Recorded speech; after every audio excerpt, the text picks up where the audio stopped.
Hey everybody, Sean Lowry from Remax Twin City here, and today we're going to be talking about backsplashes. So I'm going to show you a few things on this backsplash that you want to look out for if you're doing one yourself or having somebody do it for you. You want to make sure that you're aware of a few of the pitfalls that can happen so that you can enjoy your backsplash for years to come and add value to your kitchen. So let's take a look.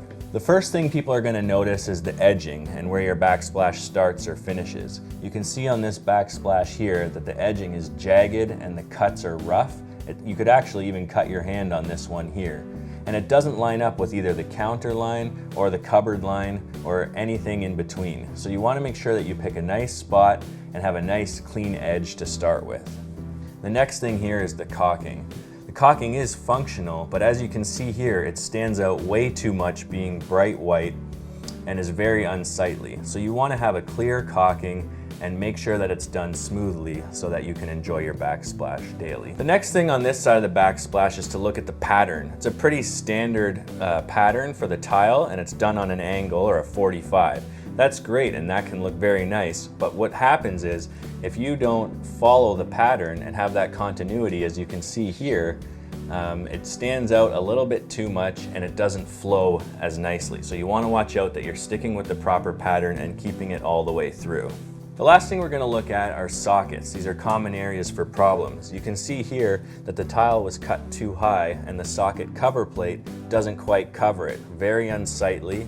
And the other part here can actually become dangerous is when you put your plug in and you notice that there's some give here.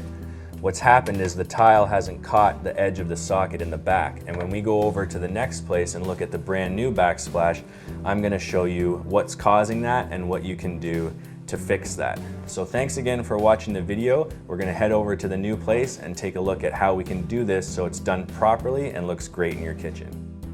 Hi guys, thanks again for watching. Today we're going to be putting a backsplash into this brand new basement unit, and I'm really excited about this project because we're working with some really long-time friends of mine. So we're going to look at a few of the things that make a backsplash actually add value to your kitchen when it's done right. Let's go take a look inside.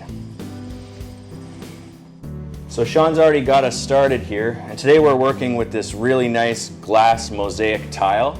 And one of the first things that we want to make sure that we're doing is starting off with a nice, even, and level track.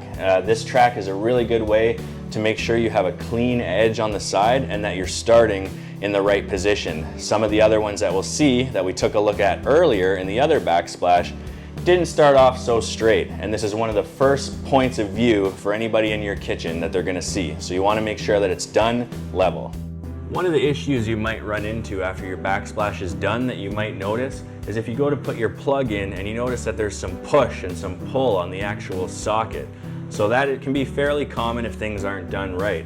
And what's happening there is these parts of the socket here, this clip, that's actually made to catch the tile behind it.